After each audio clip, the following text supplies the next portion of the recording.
तो एक बार फिर आ चुके हैं आपकी इस लड़ाई में साथ देने के लिए। और हमारे होते हुए आप अकेले लड़ाई कैसे लड़ सकते हो, हम आपकी इस लड़ाई में साथ देंगे, आपकी हेल्प करेंगे, आपके लिए बेहतर से बेहतर मैथ्स के क्वेश्चन लेके आएंगे और उनका बहुत ही ज्यादा आसान सॉल्यूशन करवाएंगे। तो जैसा कि आप सभी को पता है, आरपीएफ एग्जाम सीरीज हमारी कंटिन्यू चल रही है और 2 मार्च से आपकी परीक्षा शुरू होने वाली है। और उससे पहले हमें मैथ्स के 10 वीडियोस कंप्लीट करने हैं। 3 क्लासेस हम कंप्लीट कर चुके हैं, आज हमारी चौथी क्लास होगी और 4th नंबर की क्लास होगी। और अब तक मैं एक छोटा सा एक्सपीरियंस आपको बता देता हूं। जैसे आपके एग्जाम में मोस्ट ऑफ अर्थमेटिक मैथ का सिलेबस है और एडवांस मैथ में सिर्फ मेंसुरेशन में क्वेश्चन पूछे जाएंगे।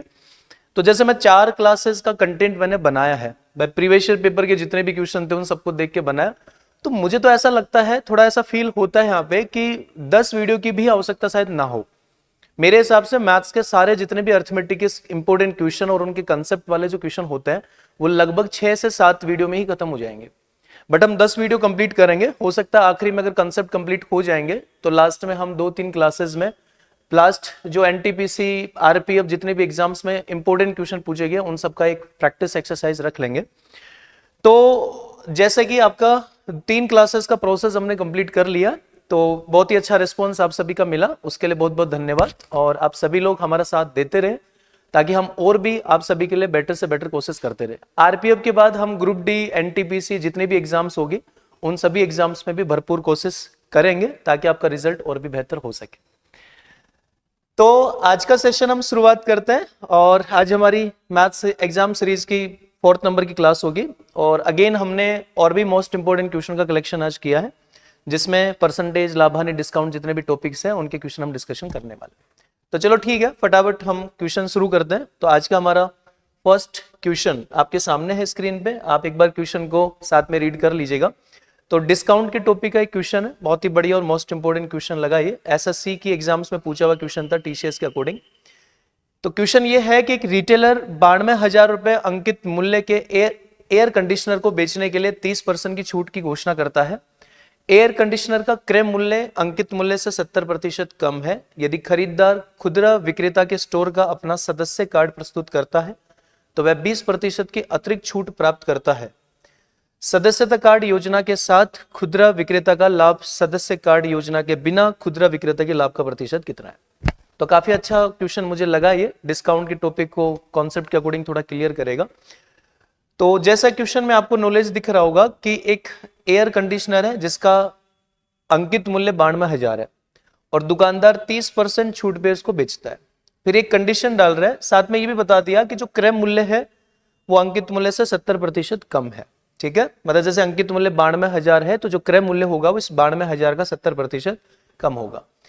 फिर कंडीशन ये डाला है कि खरीदार खुदरा विक्रेता के स्टोर का अपना सदस्य कार्ड प्रस्तुत करता है। मतलब अगर वो खरीदार उस स्टोर का एक कार्ड होगा, अगर वो कार्ड प्रस्तुत करता है तो उसे 20% की अतिरिक्त छूट भी मिलेगी, 30% के अलावा। तो कंडीशन के अकॉर्डिंग ये पूछ रहा है कि सदस्य कार्ड योजना के साथ खुदरा विक्रेता का जो लाभ होता है वो, और एक सदस्य कार्ड योजना के बिना जो खुदरा विक्रेता का लाभ होता है उनका परसेंटेज कितना है। देखो, सबसे पहले क्वेश्चन थोड़ा सा कैलकुलेटिव आपको महसूस होगा अगर आप क्वेश्चन को ऐसे करोगे तो, कि जैसे अंकित मूल्य 92,000 है, फिर प्रॉफिट परसेंट निकालने के लिए आपको सीपी निकालना पड़ेगा। तो आप 92,000 का 70% कम करोगे तो सीपी आएगा।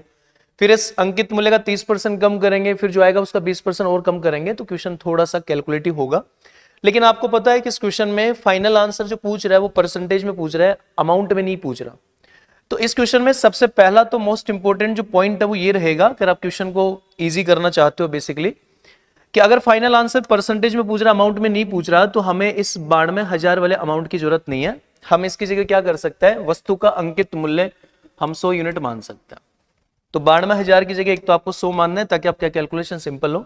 सबसे पहले ये जो 100 यूनिट हमने माना है ये वस्तु का एमपी है, तो सबसे पहले आप सीपी निकाल लो। क्वेश्चन में डायरेक्ट लैंग्वेज बोला गया है कि जो क्रय मूल्य है वो अंकित मूल्य से 70% कम है। तो 100 का 70% कम करोगे तो सीपी कितना होगा भाई, 30 यूनिट होगा। तो ये 30 यूनिट उसका सीपी हो गया। अब दुकानदार क्या कर रहे हैं, इस अंकित मूल्य 100 यूनिट पे 30% छूट देके बेच रहा है। तो अगर वो अंकित मूल्य 100 का 30% छूट देके बेचेगा तो कितने में बेचेगा भाई, 70 यूनिट में बेचेगा। और अगर 70 यूनिट में बेचेगा और उसने खरीदा कितने में है, 30 में खरीदा है, तो उसका जो प्रॉफिट होगा वो कितने का होगा, 40 यूनिट का प्रॉफिट होगा। अब उसके बाद क्वेश्चन में कंडीशन ये डाली गई है कि अगर ये खरीदार यानी जो ग्राहक है अगर वो स्टोर का सदस्य कार्ड प्रस्तुत करता है तो दुकानदार उसको 20% की अतिरिक्त छूट देता है। तो अगर वो 20% की अतिरिक्त छूट देगा तो वो अतिरिक्त छूट किस पे होती है भाई, 70 पे होगी। इसका मतलब है 70 का 20%, ठीक है, यानी कि 70 का 20% का मतलब हो गया कि भाई 7 दूना 14, मतलब कि 14 का डिस्काउंट देगा। तो 70 में से 14 का डिस्काउंट देके वो इसे कितने में बेचेगा, 56 में बेचेगा। ओके, तो अगर वो सदस्य कार्ड प्रस्तुत करता है तो 56 में बेचेगा, जिसको खरीदा कितने में है, 30 में खरीदा है, तो फिर प्रॉफिट कितने का होगा, 26 यूनिट का प्रॉफिट होगा। अकॉर्डिंग टू क्वेश्चन आप समझ पाए होंगे कि अगर सदस्य कार्ड प्रस्तुत नहीं करता है तो उस दुकानदार को प्रॉफिट होता है कितने यूनिट का, 40 यूनिट का, और अगर सदस्य कार्ड प्रस्तुत कर देता है तो प्रॉफिट कितने का होता है, 26 का होता है। तो क्वेश्चन में आपसे यही पूछा जा रहा है कि सदस्य कार्ड प्रस्तुत करने के बाद का जो प्रॉफिट है वो सदस्य कार्ड प्रस्तुत नहीं करता है तो उस वाले प्रॉफिट का कितना परसेंट है। तो मतलब ये 26 यूनिट का जो प्रॉफिट है वो 40 यूनिट वाले प्रॉफिट का कितना परसेंटेज है, तो 26/40, और परसेंटेज में कन्वर्ट करने के लिए 100 से मल्टीप्लाई करेंगे तो 0 से 0 कैंसिल आउट होगा, 2 का भाग दिया 13 होगा, यहाँ पे 2 का भाग दिया 2, 10 में 2 से डिवाइड करेंगे तो 5 होगा, और 13 पंजे 65% इस क्वेश्चन का राइट आंसर होगा। ओके, तो काफी इंपॉर्टेंट और बढ़िया मॉडरेट क्वेश्चन था अकॉर्डिंग टू एग्जाम के पॉइंट ऑफ व्यू से। तो चले नेक्स्ट क्वेश्चन की तरफ हम आगे बढ़ जाते हैं। अगला क्वेश्चन में हमने एक बहुत ही मोस्ट इंपोर्टेंट रेशियो का टाइप लिया है, और एसएससी जीडी 2022 का पेपर देखिएगा और भी कई सारी एग्जाम्स आप देखिएगा जिनमें इस पैटर्न का क्वेश्चन पूछा जाता है। तो आप सभी को क्वेश्चन आता होगा, मैंने थोड़ा कैलकुलेटिव क्वेश्चन लिया है ताकि हम जो कॉन्सेप्ट आपको बताएंगे वो बहुत ही ज्यादा सिंपल और आसान कॉन्सेप्ट आपको लगेगा। क्वेश्चन क्या है, जब x को 103, 135, 110, 144 में से प्रत्येक में जोड़ा जाता है तो प्राप्त संख्याएं समानुपाती में होती है। तो 3x - 2 और 5x + 4 के बीच का मध्य अनुपात क्या होगा। तो ये टीसीएस का एक बढ़िया मॉडरेट क्वेश्चन होता है, यानी कि आपको पहले x का वैल्यू निकालना पड़ेगा। तो भाई फिक्स टाइप का एक सवाल होता है, बस आप इस तरह से याद रखो कि अगर आपको क्वेश्चन में 4 संख्या देगा, मतलब आपको 4 संख्या दे रखी है और आपसे ये बोला जा रहा है कि इन चारों संख्याओं में से प्रत्येक में हमें इस x को जोड़ना है, तो प्रत्येक में हम इस x को जोड़ते हैं और जोड़ने के बाद ये चारों संख्याएं समानुपात हो जाती है। तो हमें क्या करना है, उस जोड़ने वाली संख्या x का मान निकालना है। तो देखो आप कैसे क्वेश्चन करते होंगे, मतलब जैसे मैं अगर थोड़ा सा समरी बताऊं तो कई सारे student according to option question करते होंगे, लेकिन इस क्वेश्चन में आप अकॉर्डिंग टू ऑप्शन नहीं कर सकते क्योंकि इसने थोड़ा मॉडरेट सवाल पूछा है, क्योंकि x बोल दिया फिर 3x - 2 और 5x + 4 के बीच का मध्य अनुपात पूछ रहा है। एक ये तरीका आप समझते होंगे, मतलब ये वाला कॉन्सेप्ट आप जानते होंगे, या तो ऐसा लिखते होंगे कि भाई 103 और बटा 135 हो गया, और उधर 110 लिखा हमने और नीचे 144 लिखा। अब उसके बाद हम क्या करते हैं, क्रॉस में मल्टीप्लाई करते हैं, ठीक है, क्रॉस में मल्टीप्लाई करते हैं। तो 144 को 103 से गुणा करेंगे, 135 को 110 से गुणा करेंगे। लेकिन आप देखो यहाँ पे नंबर काफी बड़ा है, यानी 144 को 103 से, 135 को 110 से मल्टीप्लाई करेंगे तो थोड़ा सा टाइम वेस्ट होगा। कई ऐसे भी सॉल्यूशन आपको मिले होंगे, मतलब कि ऐसे बट्टे में ना लिख के डायरेक्ट लिखे होंगे कि पहले को चौथे से मल्टीप्लाई कर दो, मतलब ऐसे भी करते हैं कि भाई 144 को 103 से मल्टीप्लाई कर दो, 135 को 110 से गुणा कर दो, 135 × 110 हो गया, दोनों का अंतर कर दो, फिर भाग दे दो, 144 में 103 जोड़ दो। तो ऐसा भी एक पैटर्न होता होगा, तो ये भी थोड़ा कैलकुलेटिव है। आज मैं आपको एक बहुत ही सिंपल और आसान सा सॉल्यूशन बताता हूँ जो कि आपके लिए बहुत ही ज्यादा स्पेशल और मोस्ट इंपोर्टेंट इजी बनाएगा इस सफर को। तो मैं एक बेस्ट कॉन्सेप्ट आपको बता देता हूँ, एक शॉर्ट लॉजिक आप मेंटेन कर सकते हैं, और इस शॉर्ट लॉजिक में एक छोटा सा पैटर्न है, मतलब एक छोटा सा पैटर्न आपको फॉलो करना है। इससे फायदा ये होगा कि जो कैलकुलेशन होती है क्वेश्चन में, कि मतलब हमें 144 को 103 से, 135 को 110 से मल्टीप्लाई करना है, वो मल्टीप्लाई वाला टाइम आपका वेस्ट नहीं होगा। सबसे पहले आपको एक पैटर्न फॉलो करना है, ध्यान से आप देखिएगा क्या करना है। तो सबसे पहले आपको नंबर लिखना है, पहला नंबर 103 है, उसके बाद आपको दूसरा नंबर बट्टे में लिखना है 135, फिर आपको अगला नंबर 110 लिखना है, फिर आपको नंबर 144 लिखना है, ये लिख दिया हमने। ओके, अब आपको क्या करना है, आपको ऊपर वाली दोनों संख्याओं का अंतर करना है, ठीक है, यानी 103 और 110 का अंतर करना है। तो अंतर कितना हुआ, 7 हुआ, तो यहाँ 7 लिखा। नीचे वाली दोनों संख्याओं का भी अंतर करना है, तो 135 और 144 का अंतर कितना होगा, 9 होगा, और यहाँ 7/9 लिख दिया। ध्यान रखिएगा ये जो 7/9 है ये रेशियो होगा, मतलब हमें इसका रेशियो बनाना है, यानी ऊपर वाली दोनों संख्याओं के अंतर और नीचे वाली दोनों संख्याओं के अंतर का रेशियो बना। रेशियो बनाने का मतलब है कि ये 7 और बट्टा में जो 9 है, ये नंबर आपस में जितना कट सकते हैं, इनको काट पीट के जितना छोटा नंबर हो सकता है उतना नंबर रेशियो बना लो आप। लेकिन एक बात ध्यान रखिएगा, ये वाले नंबर एक दूसरे से अगर कटते भी हों तो इनको कभी काटना नहीं। जैसे दिख रहा होगा 110 144 है, तो ये 2 से कट रहा है, बट इसको कभी भी काटना नहीं, क्योंकि ये ओरिजिनल नंबर है जो क्वेश्चन के है। चलो अब आपने ऐसा कर लिया कि ऊपर वाली और नीचे वाली संख्याओं के अंतर का 7/9 रेशियो बना लिया। अब आपको एक छोटा सा काम करना है, सिर्फ मात्र ओनली, और वो काम क्या करना है ध्यान से देखिएगा। आपको क्या करना है, ये जो 7/9 आपने रेशियो बनाया है, इसका अंतर बताओ कितना है। 7 और 9 का अंतर कितना है, 2 है। और एक फर्स्ट वाला जो रेशियो है, फर्स्ट वाला रेशियो 103 और 135 है, उसका अंतर कितना है, तो इन दोनों का अंतर कितना है भाई, 32 है। ठीक है, अब हमें क्या करना है, ये जो 32 है और ये जो 2 है, इन दोनों को बराबर कर देना है, इक्वल कर देना इन दोनों को। तो 32 को और 2 को अगर हमें बराबर करना है तो हमें क्या करना है, इस 2 वाले रेशियो को हमें 16 से मल्टीप्लाई करना है। 16 दूनी 32 हो जाएगा, तो ये वाला रेशियो 16 से मल्टीप्लाई होगा, तो 16 संते 112 होगा, 16 का 9 गुना करोगे तो 144 होगा, और ऐसे ही 32 हो जाएगा, यहाँ पे 32 बन जाएगा। चलो ठीक है, अंतर इक्वल हो गया, मतलब 103 और 135 का अंतर 32 होगा, 112 और 144 का अंतर भी 32 हो गया। जब आपने अंतर इक्वल कर दिया तो अब आपको आंसर मिल जाएगा। कहां से आंसर मिलेगा वो आप ध्यान से एक बार देखिएगा। आप बताओ फर्स्ट नंबर का वैल्यू क्या है, 103 है, और 103 का वैल्यू बढ़कर अब कितना हो गया, 112 हो गया। तो ये कितना बढ़ रहा है, तो 103 और 112 का अंतर 9 है, तो 9 बढ़ रहा है, तो समझ जाएगा x का जो वैल्यू होगा वो आपका कितना होगा, 9 होगा। यानी कि जो आप चारों संख्याओं में से प्रत्येक में जो आप x जोड़ रहे हो, उस x का वैल्यू 9 है, क्योंकि यहां दिख रहा होगा 103 से 112 है, तो कितना जुड़ रहा है, 9 जुड़ रहा है। आप चाहो तो नीचे से भी वैल्यू कैलकुलेट कर सकते हो, यानी 135 और 144 के बीच का अंतर भी वही 9 आएगा, x का वैल्यू 9 होगा। तो ये एक पैटर्न है, आप इसको एक बार दोबारा वीडियो को देख के कंप्लीट कर लीजिएगा, समझ में आपको आ जाएगा। फिर इसी तरह के 4-5 क्वेश्चन अगर आप निकाल के देखोगे तो आपको एक कॉन्सेप्ट समझ में आ जाएगा। मतलब कॉन्सेप्ट में एक प्रक्रिया है कि सबसे पहले ये करना है, ये करना है, इस तरह से प्रोसेस होगा।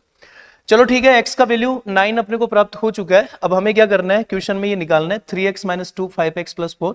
तो चलो x का मान अगर 9 है तो 9 का 3 गुना 27 से 2 कम करेंगे तो 25 आएगा, और 9 का 5 गुना 45 में 4 जोड़ेंगे तो 49 होगा। तो ये 25 और 49 इन दोनों का वैल्यू होगा। अब आपसे क्या पूछ रहा है, 25 और 49 के बीच का मध्य अनुपात पूछ रहा है। तो मध्य अनुपात समझने, मध्य अनुपात का मतलब है द्वितीय समानुपात पूछ रहा है। तो दो संख्या है 25 49 का मध्य अनुपात निकालने का तरीका क्या होता है, दोनों को गुणा करके आपको रूट निकालना है। तो 25 का वर्गमूल 5 होगा, 49 का 7 होगा, और 7 पंजे 35 इस क्वेश्चन का राइट आंसर होगा।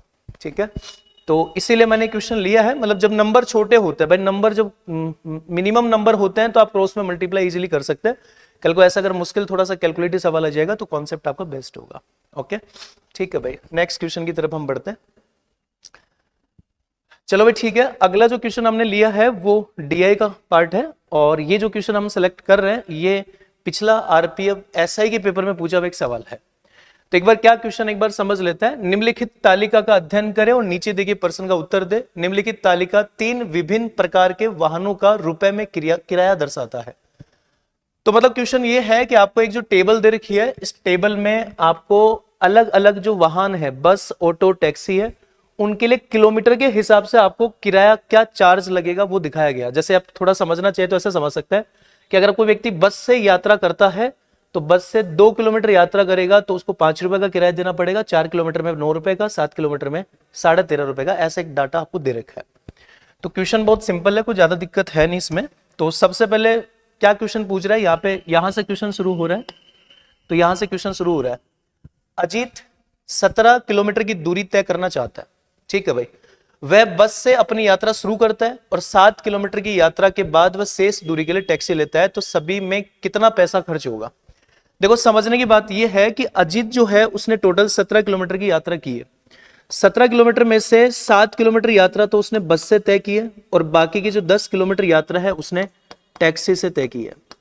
ओके भाई, तो आप टेबल के हिसाब से देख सकते हो कि अगर बस से 7 किलोमीटर यात्रा करेगा तो 7 किलोमीटर यात्रा बस से तय करने में जो किराया लगेगा वो 13.5 रुपए लगेगा।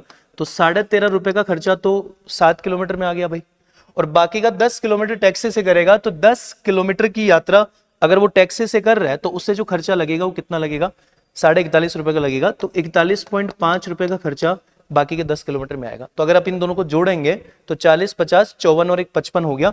मतलब कि उसका टोटल जो खर्चा आएगा वो कितने रुपए का आएगा, 55 रुपए का आएगा। देखो मैं ऑलवेज आपको बताता हूं, मतलब कि डीआई का जो पार्ट होता है, आपकी आरपीएफ की कोई भी एग्जाम में अगर इस तरह का क्वेश्चन आएगा तो आप ऐसा देख के मत सोचो कि क्वेश्चन थोड़ा मुश्किल होगा, बल्कि आप डाटा को थोड़ा सा समझ लोगे तो क्वेश्चन एकदम सिंपल और आसान सा पूछा जाएगा।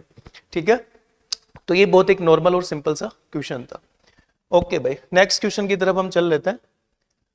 चलो ठीक है, पिछली वाली क्लास में हमने मेंसुरेशन के क्वेश्चन नहीं लिए थे, तो एक तो मैं आपको छोटी सी बात समझा देता हूं। मैं जो क्वेश्चन सेलेक्ट करता हूं उसमें थोड़ा सा अलग क्वालिटी होती है। अलग क्वालिटी का मतलब ये होता है, मतलब जैसे मैं पेपर के बहुत सारे क्वेश्चन देखता हूं तो मैं ऐसा समझ पाता हूं कि ये बेसिक टाइप का सवाल है, मतलब कि अगर आपको थोड़ा सा चैप्टर का बेसिक नॉलेज होता है तो आप उस क्वेश्चन को आराम से कर सकते हैं।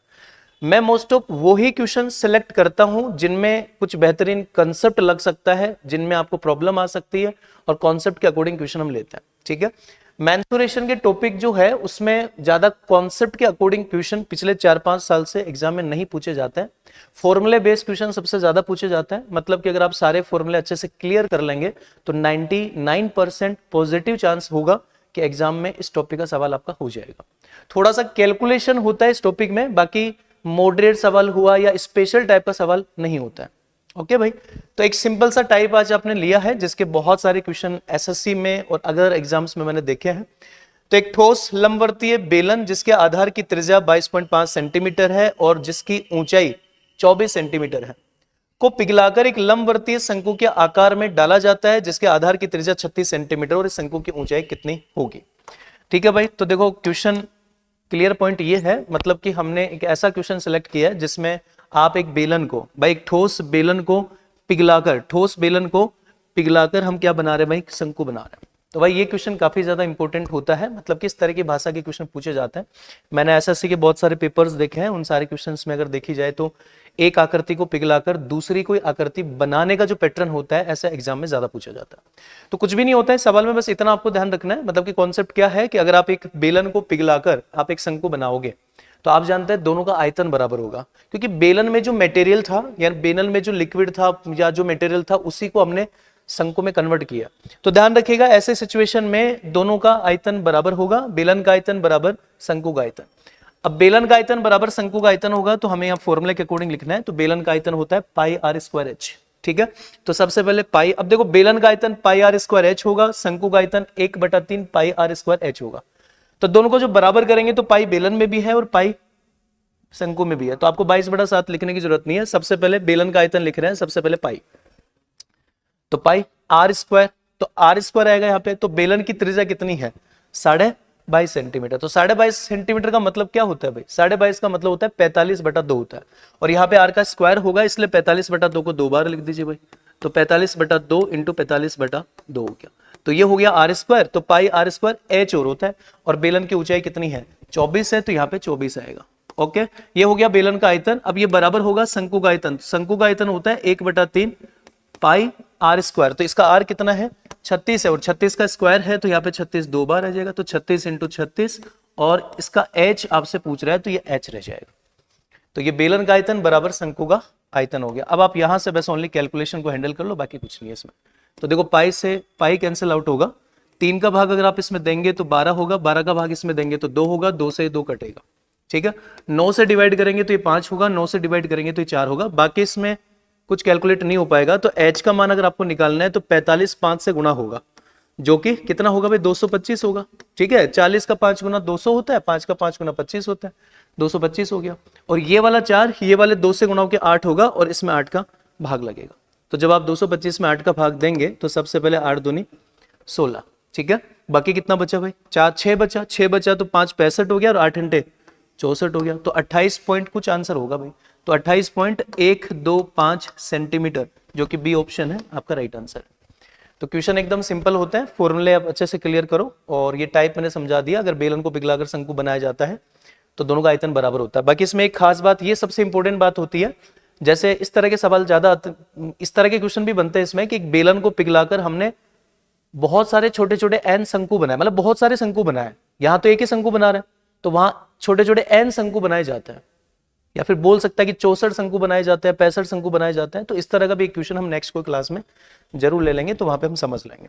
ओके भाई, ठीक है, नेक्स्ट क्वेश्चन पे हम आ जाते हैं। अगला जो क्वेश्चन अपना है वो परसेंटेज के टॉपिक का है। एक व्यक्ति अपनी मासिक आय का 31% और 9% क्रमशः भोजन और कपड़ों पे खर्च करता है, शेष का 1/3 बच्चों की शिक्षा पर खर्च करता है।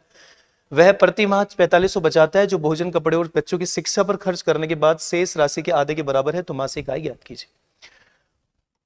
ओके भाई ठीक है। तो परसेंटेज के टॉपिक में एक क्वेश्चन का पैटर्न होता है, आप सभी को पता होगा, जिसमें इस तरह की लैंग्वेज होती है कि कोई व्यक्ति अपनी आय का 20% यात्रा पे खर्च करता है, तथा फिर शेष का 15% भोजन पे, शेष का 30% शिक्षा पे खर्च करता है, और लास्ट में फिर बचत का अमाउंट देता है। और फिर आपसे क्या पूछता है, तो बताओ उस व्यक्ति की आय क्या है। देखो मॉडरेट सवाल भी होते हैं, बट एग्जाम में 90% 95% क्वेश्चन रेगुलर पूछा जाता है। और इस टाइप का जो रेगुलर क्वेश्चन होता है वो सबसे ज्यादा आपको एग्जाम में कौन सा क्वेश्चन मिलेगा कि आपको लास्ट में बचत का अमाउंट देगा और आपसे उस व्यक्ति की आय पूछेगा। तो अगर मान लो बचत का अमाउंट दे रखा हो और आपसे आय पूछ रहा हूं, भाई मैं उस सवाल की बात कर रहा हूं जिसमें आपको बचत का अमाउंट दे रखा है, यानी सारा खर्चा होने के बाद में लास्ट में बचत कितने रुपए वो दे रखे है और आपसे आय पूछ रहा है। तो आपको क्या करना है इस क्वेश्चन में, सबसे पहले आय को एक्स मानना है।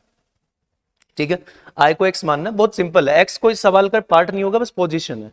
आपको सबसे पहले आय को एक्स मानना। अब एक क्वेश्चन में थोड़ा सा अच्छा पॉइंट ये है, यहाँ पे मतलब यहाँ पे पॉइंट आपको दिख रहा होगा कि एक व्यक्ति अपनी मासिक आय का 31% और 9% कर्म से भोजन और कपड़ों पे खर्च करता है। ठीक है, देखो एक तो यहाँ ऐसा भी बोल सकता था कि एक व्यक्ति अपनी मासिक आय का 31% भोजन पे खर्च करता है तथा शेष का 9% कपड़ों पे खर्च करता है, बट ये 31% और 9% के बीच में शेष नहीं बोला। इसका मतलब ये 31% भी आय का होगा, 9% भी आय का होगा। तो आप इनको जोड़ सकते हैं, डायरेक्ट जोड़ सकते हैं कि 31% और 9% अगर भोजन और कपड़ों पे खर्च करता है तो दोनों को मिला के हम कह सकते हैं कि वो 40% खर्च करता है। यानी 31 और मिला के हम कह सकते हैं कि टोटल 40% का खर्चा हुआ है। तो इसका मतलब यह हुआ कि एक व्यक्ति अपनी मासिक आय का 40% भोजन और कपड़ों पे खर्च कर दिया। अब मासिक आय का 40% अगर भोजन और कपड़ों पे खर्च कर दिया तो शेष कितना बचा, 60% बचा। तो हम क्या करेंगे, इस मासिक आय को, हमने आय को एक्स माना है, तो हमें पता है इस मासिक आय का 40% तो भोजन और कपड़ों पे खर्च किया है। तो हमें क्या चाहिए भाई, हमें चाहिए शेष आय, यानी भोजन और कपड़ों पे खर्च करने के बाद शेष बची आय कितनी है, और शेष बची आय 60% है। तो हम इसका 60% निकालेंगे, और 60% का मतलब 3/5 हो गया, यानी 60/100 3/5 हुआ। अब ये जो आपको दिख रहा है ना कि मासिक आय का 3/5 भाग हमने निकाल दिया, तो ये जो आपको दिख रहा है ये क्या है, ये भोजन और कपड़ों पे खर्च करने के बाद शेष बची आय है। तो लैंग्वेज में क्या बोल रहे हैं भाई, शेष बची आय का, भाई शेष का 1/3, शेष का 1/3 मतलब 1/3 भाग।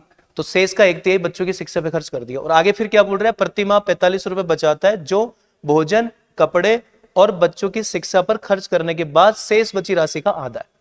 तो ध्यान से एक बार समझेगा, मतलब शेष का 1/3 भाग तो बच्चों की शिक्षा पर खर्च कर दिया, और भोजन, कपड़े और बच्चों की शिक्षा पर खर्च करने के बाद जो शेष राशि बची है उसका आधा 45 रुपए बचत के बराबर है। तो सबसे पहले तो हम समझ पा रहे हैं कि आय को हमने एक्स मान लिया, फिर 31 और 9% मिला के 60% हुआ, 40% हुआ, 40% वो भोजन और कपड़ों पे खर्च कर दिया तो शेष 60% हुआ, 60% 3/5 हो गया। अब इस शेष बचा जो है ये भोजन और कपड़ों पे खर्च करने के बाद जो शेष राशि बची उसका 1/3 बच्चों की शिक्षा पे खर्च कर दिया। अगर इसका 1/3 भाग बच्चों की शिक्षा पे खर्च कर दिया तो बचा कितना, तो शेष बच गया 2/3 भाग। अब ये जो दिख रहा है आपको राशि, ये क्या है, भोजन, कपड़े और बच्चों की शिक्षा पर खर्च करने के बाद बची शेष राशि, और लैंग्वेज के हिसाब से ये बोल रहा है कि इस शेष बची राशि का आधा जो है वो किसके बराबर है, 45 रुपए के बराबर है। ठीक है, मतलब जो शेष बची राशि है उसका आधा, उसकी बचत 45 के बराबर। तो चलो भाई इसको आप कैलकुलेट कर लो, एक्स का मान आ जाएगा, बहुत सिंपल है, 2 से 2 घटेगा, 3 से 3 घटेगा, और 45 को 5 से गुणा करोगे तो ये आएगा 225, और आगे 2 जीरो रहेगी, तो 22,500 इस क्वेश्चन का राइट आंसर होगा। एक आधा क्वेश्चन हम और देख लेंगे, थोड़ा सा लैंग्वेज के पार्ट में और ज्यादा क्लियर हो जाएगा तो फायदा रहेगा। ओके भाई ठीक है, नेक्स्ट क्वेश्चन देख लेते हैं। तो अगला क्वेश्चन ये है कि जॉन का मासिक व्यय उसके मासिक वेतन का 85% है, और जेक का मासिक व्यय उसके मासिक वेतन का 90% है। इनका संयुक्त व्यय 88% है। यदि जॉन का मासिक वेतन 60,000 है तो जेक का मासिक वेतन क्या है। ओके भाई ठीक है, तो जैसे परसेंटेज हुआ, लाभानी, डिस्काउंट, साधारण ब्याज, इन 4-5 टॉपिक में एक मेथड होता है जिसको हम एलिगेशन मेथड बोलते हैं। ठीक है, तो एलिगेशन मेथड के अकॉर्डिंग ये सवाल हो पाएगा, क्योंकि आपको दिख रहा होगा कि जॉन का मासिक व्यय 85% है, जैक का मासिक व्यय 90% है, और जॉन और जैक दोनों को मिला के उनका संयुक्त व्यय 88% है। तो मतलब ये एलिगेशन मिश्रण हो गया, दोनों को मिला के उसका टोटल खर्चा, एवरेज खर्चा हो गया 88%। तो एक तो क्वेश्चन का सबसे बेस्ट जो आपका तरीका होगा वो एलिगेशन मेथड होगा, और एलिगेशन मेथड के अकॉर्डिंग अगर हम चले यहाँ पे, तो एक तो जॉन है भाई और एक जैक। ठीक है, तो जॉन का जो मासिक व्यय है वो 85% है तो 85, जैक का जो मासिक व्यय है वो 90% है तो 90 हो गया, और दोनों का मिला के जो संयुक्त व्यय है वो कितना है, 88 है। तो इस तरह से अगर आपके पास 3 मान है तो आप एलिगेशन मेथड से रेशियो निकाल सकते हैं। 90 और 88 का अंतर 2 होगा, 85 और 88 का अंतर 3 होगा, और ये जो 2:3 आया है ये जॉन और जैक का जो वेतन होगा, ठीक है, जो वेतन होगा उस वेतन का रेशियो है। यानी आप कह सकते हैं कि जॉन का वेतन 2 यूनिट है, जैक का वेतन 3 यूनिट है। अब क्वेश्चन में आपको ये बोल रखा है कि जॉन का जो मासिक वेतन है वो 60,000 है। तो अगर जॉन का मासिक वेतन 60,000 है मतलब कि वो 2 यूनिट का मान है भाई। तो 2 यूनिट का मान 60,000 होगा, तो 2 का जब आप इसमें भाग देंगे तो 1 यूनिट का मान 30,000 होगा। और आपसे पूछ रहा है कि जैक का मासिक वेतन क्या है, तो जैक का मासिक वेतन 3 यूनिट है। अगर 1 यूनिट का मान 30,000 होगा तो 3 यूनिट का जो मान होगा वो 30 का 3 गुना 90,000 होगा। ठीक है, एलिगेशन मेथड काफी मोस्ट इंपोर्टेंट पॉइंट है। मतलब कि जैसे परसेंटेज में एलिगेशन मेथड एक जनसंख्या वाले सवालों में काफी यूज होता है मोस्ट ऑफ। आगे किसी वीडियो में हम क्वेश्चन लेंगे। जैसे एक शहर की जनसंख्या में पुरुष और महिला होता है, पुरुषों की संख्या में 20% वर्दी, महिलाओं की संख्या में 15% वर्दी, और पुरुष और महिलाओं को मिला के कुल जनसंख्या में 18% की वर्दी, ऐसा कुछ सवाल होता है। ठीक है, तो उसी तरह का एक बढ़िया मॉडरेट क्वेश्चन था, एलिगेशन मेथड के अकॉर्डिंग इस क्वेश्चन को सोल्व कर सकते हैं। चलो एक अगले क्वेश्चन पे हम आते हैं। तो अगला क्वेश्चन हमारा, जोन एक परीक्षा में 20% अंक प्राप्त करता है वो 10 अंकों से अनुत्तीर्ण हो जाता है। तो जैसे मैंने आपको बताया कि हम सेलेक्टेड क्वेश्चन की बात कर रहे हैं, ऐसे क्वेश्चन जो बार बार एग्जाम में रिपीट होते हैं।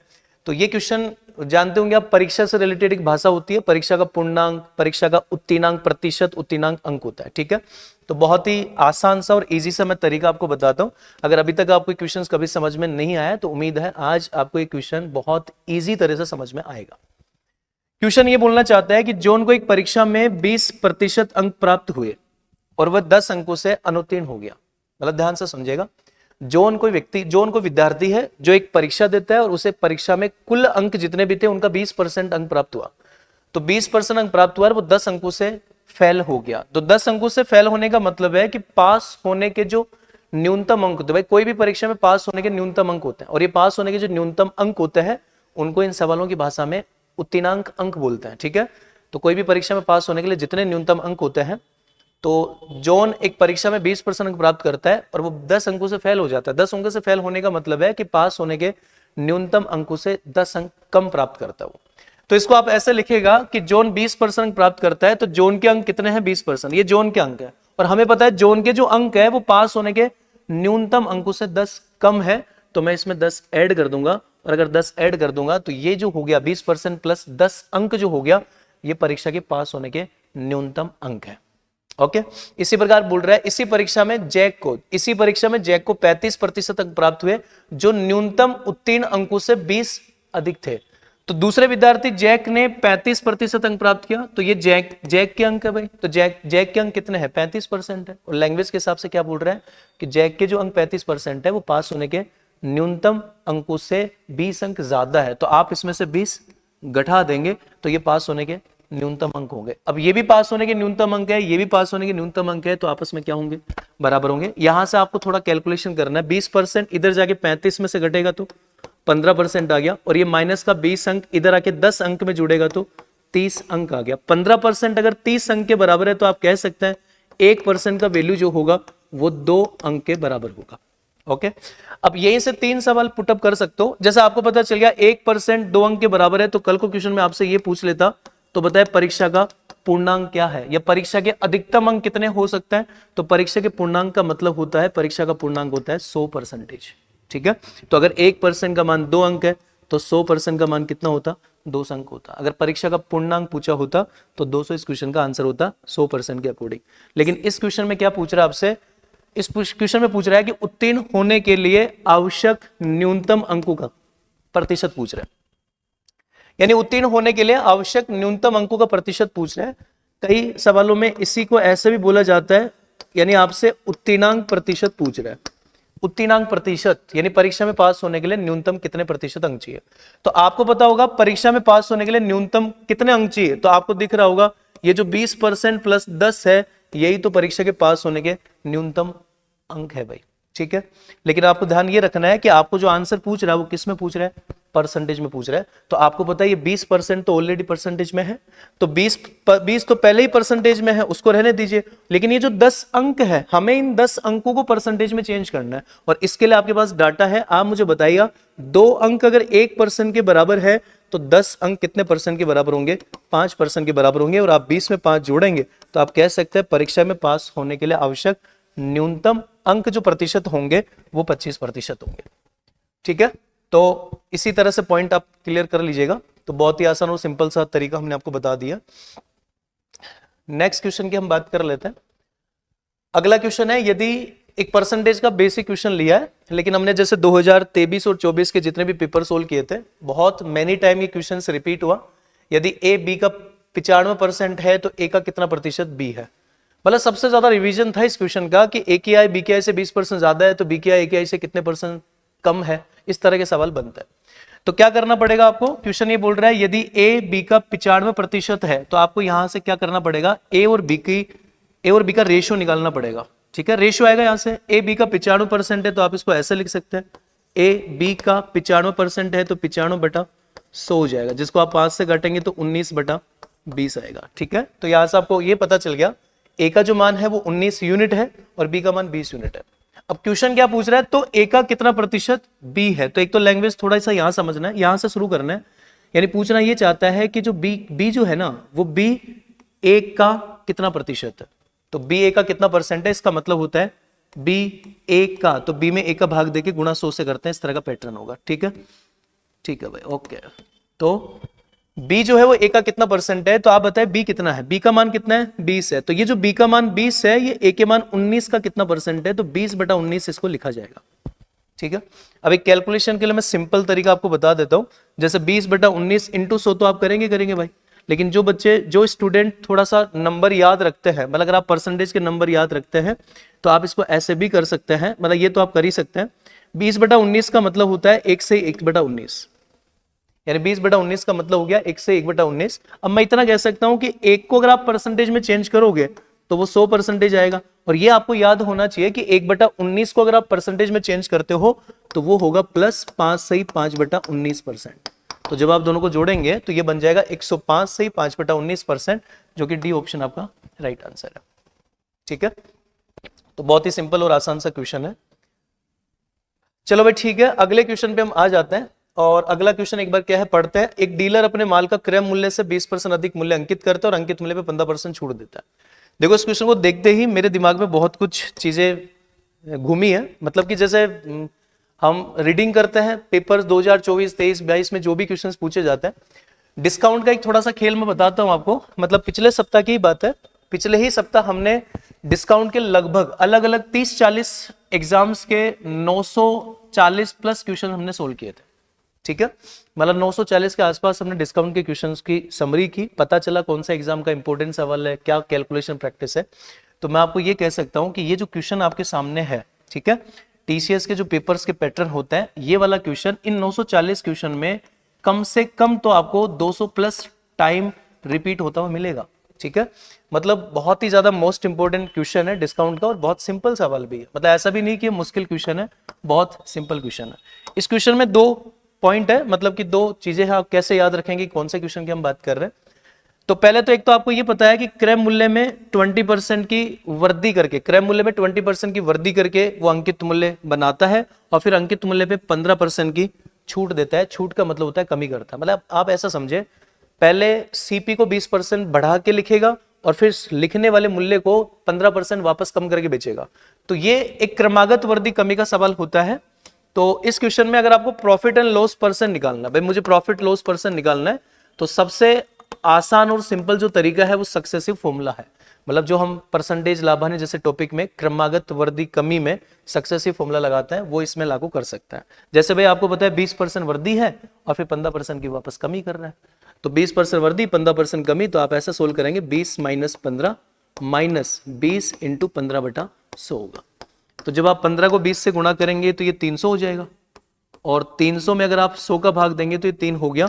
मतलब कि 20 - 15 - 3 - 18 हो गया, और जब ये घटेगा तो 2% आएगा। ध्यान रखिएगा, अगर मेरा फाइनल आंसर प्लस आ रहा है, पॉजिटिव आ रहा है, तो प्रॉफिट होगा, यानी कि 2% लाभ होगा। और अगर मेरा फाइनल आंसर नेगेटिव आता, माइनस में आता, तो वो हानि परसेंटेज का डाटा होता। ठीक है, तो बहुत बार ये क्वेश्चन रिपीट है और बहुत सिंपल और आसान सा तरीका मैंने आपको बता दिया। सक्सेसिव फॉर्मूला लगा के आप क्वेश्चन को कर सकते हैं। तो एग्जाम में अगर ऐसा सवाल आने का चांस बहुत ज्यादा है और आ जाए तो आप प्लीज जरूर इसको कंप्लीट कर दीजिएगा। ओके भाई, ठीक है। 23 और 24 के एग्जाम के पैटर्न में एक मुझे ये वाला सवाल भी काफी ज्यादा रिपीट होता हुआ मिला, जिसमें किस तरह का क्वेश्चन होता है कि आपको 4 ऑप्शन दिया जाता है, मतलब 4 ऑप्शन दिया जाता है डिस्काउंट के, और आपसे पूछा जाता है कि इन चारों में से कौन सी वाली स्कीम किसी ग्राहक के लिए सबसे बढ़िया हो सकती है, या कौन सी वाली स्कीम में डिस्काउंट सबसे ज्यादा होगा, कम होगा, ऐसा कुछ प्रोसेस है। देखो एक क्वेश्चन क्या है, एक दुकानदार नीचे दी गई 2 छूट संबंधित योजनाओं की पेशकश करता है। तो ये एक ही है इंग्लिश और हिंदी में, और यहां भी एक ही पॉइंट है। तो दो ऑप्शन है, मतलब कि पहला तो ऑप्शन क्या है, 10% और 15% की 2 क्रमिक छूट है। पहला ऑप्शन है 10% और 15% की 2 क्रमिक छूट है, और दूसरा ऑप्शन है 5 वस्तु की खरीद पे 2 वस्तु फ्री है। तो ऐसे 2 ऑप्शन है, या तो कोई दुकानदार 10% 15% की 2 क्रमागत, या तो कोई ग्राहक 10% 15% की 2 क्रमागत छूट ले सकता है, या 5 वस्तु के साथ 2 वस्तु फ्री ले सकता है। अब आपसे पूछ रहा है किस योजना में छूट प्रतिशत अधिकतम है। तो बहुत सिंपल सा क्वेश्चन है। तो सबसे पहले आपको क्या करना है, ये पता करना है कि 10% 15% की 2 क्रमागत छूट का टोटल डिस्काउंट कितना है। और आप जानते हैं टोटल डिस्काउंट, 2 क्रमागत छूट का टोटल डिस्काउंट निकालने का एक फॉर्मूला होता है, D1 + D2 - D1 × D2 बटा 100 होता है भाई, ठीक है। तो D1 का मतलब डिस्काउंट का पहला परसेंटेज जैसे 10 है, तो ये 10, ये 15, ये 10 और 15 D1 और D2 है। क्या करना है आपको, दोनों को जोड़ना है, ठीक है। 2 क्रमागत डिस्काउंट का टोटल डिस्काउंट निकालने का तरीका होता है दोनों को जोड़ना है। तो 10 और 15 को जोड़ा 25, और उसमें से माइनस क्या करना है, दोनों को गुणा करके 100 का भाग, तो 10 × 15 बटा 100 होगा। और जब इसको कैलकुलेट करेंगे तो ये 25 से 1.5 कम होगा, मतलब लगभग 23.5 डिस्काउंट हो गया जो भी है। ये पहला पॉइंट हो गया, ठीक है। इतने से भी काम चल जाएगा। फिर दूसरा वाला क्या बोल रहा है, 5 वस्तु की खरीद पे 2 वस्तु फ्री देते हैं। तो पिछला वीडियो अगर आपने देख लिया होगा, एक क्वेश्चन करवाया था हमने, 4 वस्तु खरीदने पे 1 वस्तु फ्री देता है। तो वहां मैंने कंसेप्ट समझा दिया था कि अगर 5 वस्तु पे 2 वस्तु फ्री देता है तो 2 वस्तु फ्री दे रहा है, उसको छूट परसेंटेज में कैसे कन्वर्ट करते हैं। तो ऊपर तो फ्री वस्तु होता है भाई, ऊपर तो फ्री वस्तु, जैसे 2 वस्तु फ्री दे रहा है 2 लिखा, नीचे दोनों का टोटल आएगा, 5 और 2 का टोटल 7 हो गया, गुणा किससे भाई, 100 से। तो आप क्या करेंगे, 2 को मल्टीप्लाई करेंगे 14 से 2/7 से, ठीक है। तो ये कितना हो जाएगा, 28 से 4/7% हो जाएगा। तो इसमें जो डिस्काउंट आ रहा है वो 25 से 1.5 कम आ रहा है, इसमें डिस्काउंट 28 से 4/7% आ रहा है। तो छूट प्रतिशत अधिकतम कौन से वाले स्कीम में, फर्स्ट या सेकंड में, तो सेकंड में है। तो ये आपका राइट आंसर होगा, सेकंड ऑप्शन, ठीक है। ओके भाई, चलो भाई ठीक है। डिस्काउंट के बाद में एक छोटा सा टाइप और हम ले रहे हैं, प्रॉफिट एंड लॉस का। एक वस्तु को 2000 में बेचने पे अर्जित प्रतिशत लाभ उसी वस्तु को 1200 में बेचने पर हुई प्रतिशत हानि के बराबर है। तो 20% लाभ प्राप्त करने के लिए उस वस्तु का विक्रय मूल्य क्या होगा। देखो मैंने आपको समझा दिया, बहुत सारे क्वेश्चन जो एग्जाम में पूछे जाते हैं उनमें कई सारे क्वेश्चन तो बेसिक होते हैं, मतलब कि बेसिक सोचने के आधार पर हो जाते हैं। बहुत सारे क्वेश्चन ऐसे होते हैं जो कंसेप्ट बेस होते हैं, ठीक है, जिनका आसान तरीका होता है। हम इन एग्जाम सीरीज में, आरपीएफ के एग्जाम सीरीज में हम वो क्वेश्चन ही करवा रहे हैं जिनमें कॉन्सेप्ट के अकॉर्डिंग एक बेस्ट सॉल्यूशन होता है, जिसकी जरूरत आपको बिल्कुल पड़ती है, जिससे कि आप इन सारे क्वेश्चनों को देख के समझ पाए। तो प्रॉफिट एंड लॉस टॉपिक का एक बहुत ही इंपॉर्टेंट फेमस क्वेश्चन ये भी है। क्वेश्चन का टाइप ये है कि एक वस्तु को 2000 में बेचने पर प्रतिशत लाभ और उसी वस्तु को 1200 में बेचने पर हुई प्रतिशत हानि के बराबर है।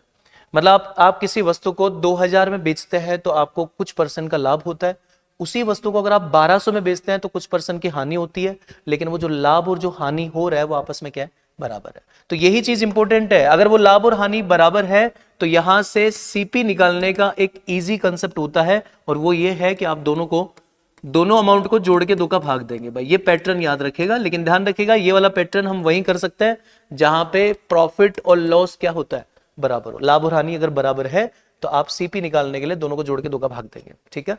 एक किसी वीडियो में हम और क्वेश्चन करेंगे, मतलब आगे वाले किसी क्लास में हम एक ऐसा क्वेश्चन भी कर लेंगे जिसमें लाभ और हानि अगर बराबर ना हो तो फिर क्या आसान तरीका हो सकता है, उसका भी एक बेस्ट कंसेप्ट होता है, वो भी हम डिस्कशन करेंगे, ठीक है। तो अगर लाभ और हानि बराबर है तो सीपी निकालने का कंसेप्ट है, दोनों को जोड़ के 2 का भाग देंगे। तो कितना हुआ भाई, 3200, और 3200 में अगर आप 2 का भाग देंगे तो सीपी कितना आया, 1600 आ गया। तो 1600 आपका सीपी हो गया, मतलब कि वो वस्तु को 1600 रुपए में खरीद रहा है। आप क्वेश्चन क्या पूछ रहा है भाई, 20% लाभ प्राप्त करने के लिए इस वस्तु को किस मूल्य पे बेचना चाहिए।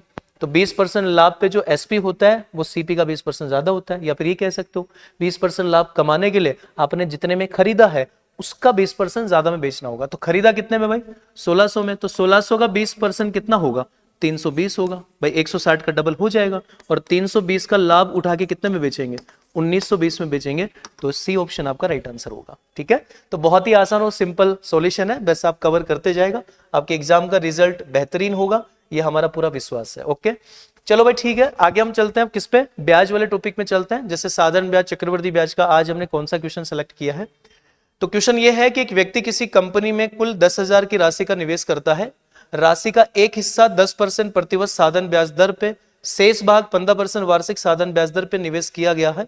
यदि उसे 2 वर्षों में उसे अर्जित कुल ब्याज 2400 रुपए है, तो 15% वार्षिक साधन ब्याज पे निवेश की राशि क्या है। देखो भाई, हमें तो क्वेश्चंस पता होता है, मतलब कि एक फॉर्मेट महसूस करना होता है। साधारण ब्याज में ऐसे बहुत सारे सवाल आपको मिलेंगे जिसमें आपको टोटल अमाउंट होगा, उस टोटल अमाउंट को 2 ही भागों में डिवाइड करेगा, कि टोटल जो अमाउंट था उसको 2 भागों में डिवाइड कर दिया। पहले भाग को 10% ब्याज की दर से निवेश कर दिया, दूसरे भाग को 15% ब्याज की दर से निवेश किया, और आपको फिर दोनों भागों से प्राप्त होने वाला टोटल ब्याज देगा। जैसे यहाँ दे रखा है 2 वर्षों में उसे टोटल 2400 ब्याज मिलेगा। तो ऐसे वाले क्वेश्चन में आप ध्यान रखिएगा, एलिगेशन मेथड एक बढ़िया ऑप्शन है। हालांकि एक और तरीका मैं आपको बताऊंगा, ठीक है, मतलब 2 मेथड हमारे पास बढ़िया है इस क्वेश्चन को हैंडल करने के। एक तो एलिगेशन मेथड है, एलिगेशन मेथड ऐसा मेथड होता है जो स्टूडेंट को थोड़ा जल्दी कवर हो जाता है, मतलब बहुत अच्छे से मेंटेन हो जाता है। तो ऐसा नहीं कि हमें छोड़ना है सवाल, तो आप एलिगेशन मेथड से क्वेश्चन कर सकते हैं। देखो एलिगेशन मेथड में ध्यान रखिएगा, पहला जो भाग है उसकी ब्याज दर कितनी है, 10% है, दूसरा जो भाग है उसकी ब्याज दर 15% है, और दोनों को मिला के, अगर दोनों को मिला के उसे जो टोटल ब्याज मिल रहा है वो 2400 रुपए मिल रहा है। तो यहाँ 2400 रुपए तो आप लिख नहीं सकते भाई, अगर यहाँ 2400 रुपए लिख दोगे तो फिर आप जानते हैं परसेंटेज में रुपए घटेगा नहीं। तो हमें क्या करना है, इस 2400 रुपए जो टोटल ब्याज मिल रहा है उसको परसेंटेज में चेंज करना है। तो एक बात तो ये ध्यान रखिएगा, ये हर वर्ष का, प्रत्येक वर्ष का, यानी प्रत्येक वर्ष का ब्याज 10% है, प्रत्येक वर्ष का ब्याज 15% है। तो ये जो 2400 रुपए ब्याज है कितने साल का है, 2 साल का है, तो आप इसमें 2 का भाग दीजिएगा। अगर 2 का भाग देंगे तो पता चलेगा प्रत्येक वर्ष का ब्याज 1200 रुपए, यानी दोनों भागों को मिला के उसे प्रत्येक वर्ष 1200 रुपए ब्याज मिल रहा है। कितने पे, 10,000 के अमाउंट पे। तो आप इसमें 10,000 का भाग देके गुणा 100 करके इसको परसेंटेज में कन्वर्ट कर सकते हैं। तो ये कितना आएगा भाई, 12% आएगा। मतलब दोनों भागों को मिला के उसे प्रत्येक वर्ष एवरेज 12% का ब्याज मिल रहा है, तो यहाँ पे 12% लिखा जाएगा। ओके, अब आप डिफरेंस निकालेंगे, 15 और 12 का अंतर 3 होगा, 10 और 12 का अंतर 2 होगा, और ये जो 3:2 आया है ये मूलधन का रेशियो आया, मतलब कि जो आप 10,000 रुपए की राशि को 2 भागों में डिवाइड कर रहे हो, उन दोनों भागों का रेशियो होगा 3:2। तो आप कह सकते हैं कि ये 10,000 का जो अमाउंट है ये किसके बराबर है, 3 और 2 का टोटल 5 यूनिट के बराबर है, 1 यूनिट का मान 2,000 होगा। और आपसे क्या पूछ रहा है, ये 15% वाली राशि का मान पूछ रहा है। तो 15% वार्षिक साधन ब्याज की दर से निवेश की राशि कितनी है, 2 यूनिट है। तो 2,000 को 2 से गुणा करेंगे तो कितना होगा, 4,000 होगा। ठीक है, तो ये एलिगेशन मेथड है। मैं एक तरीका और बता देता हूं आपको, जिसको हम डेविएशन मेथड कहते हैं। तो आप देख लीजिएगा, मतलब इसको एक बार हटा देते हैं। तो इसी क्वेश्चन को सोल्व करने का इससे भी थोड़ा आसान तरीका होता है वो, जिसको हम डेविएशन मेथड कह सकते हैं। तो डेविएशन मेथड की अगर हम बात करें तो आपको समझना ये है कि जैसे यहां 2 साल का समय, एक तो यहाँ पे समय कितना है, 2 साल है। तो समय अगर 2 साल है तो आप इस चीज को समझ सकते हो यहाँ पे, मतलब अगर 2 साल का समय है तो हम 2400 का आधा 1200 थोड़ी कर सकते हैं।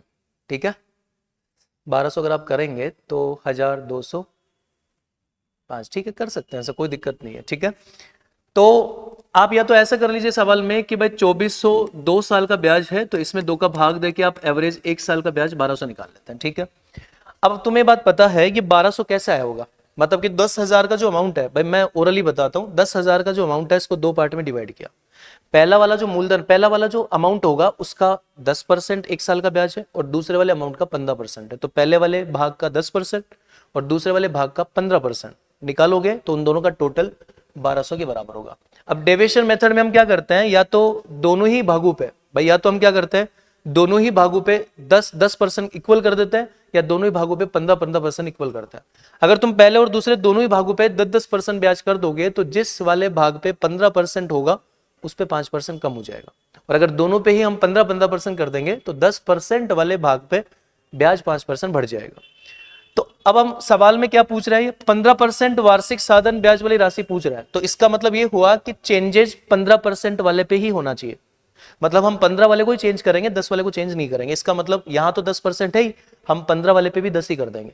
मतलब ऐसा हो गया कि दोनों ही भागों पे अगर 10% ब्याज होता तो हमें टोटल 10,000 का 10% मतलब कि 1,000 रुपए ब्याज मिलता।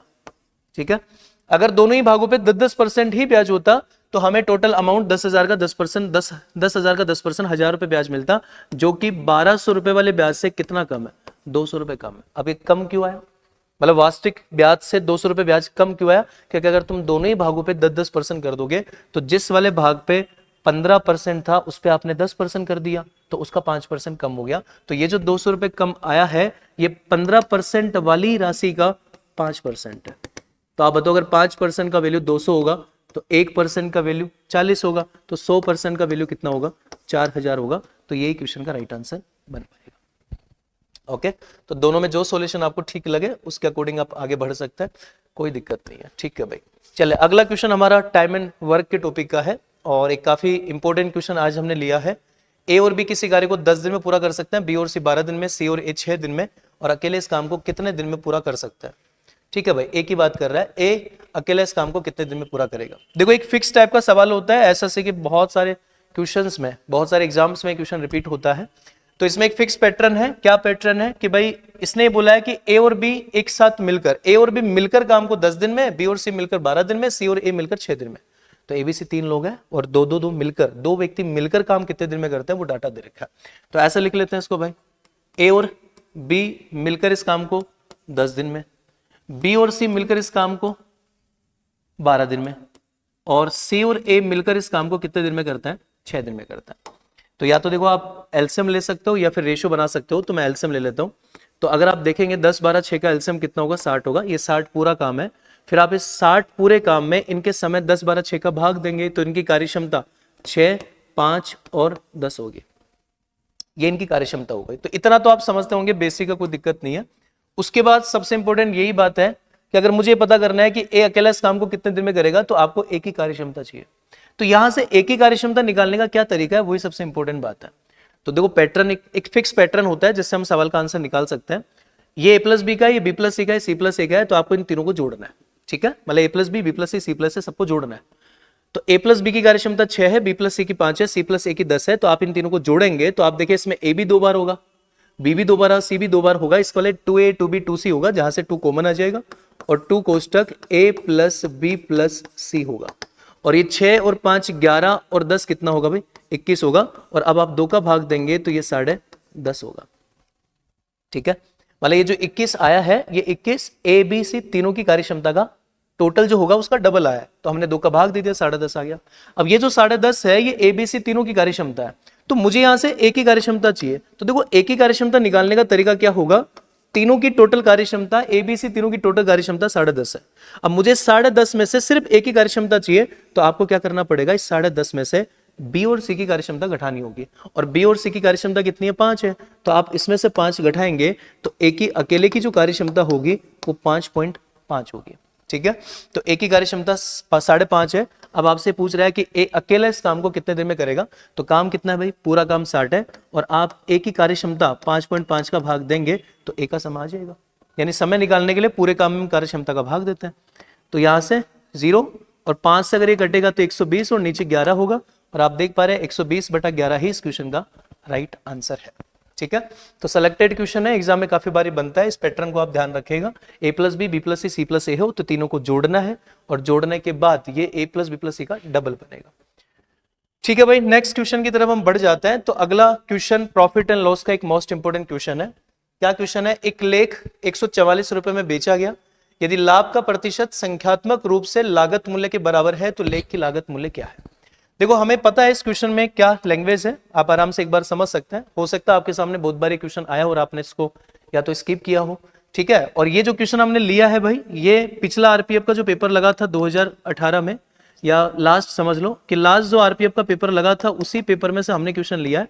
और मैं आपको बता दूं एसएससी के एग्जाम्स में भी बहुत बार ये क्वेश्चन बनता है।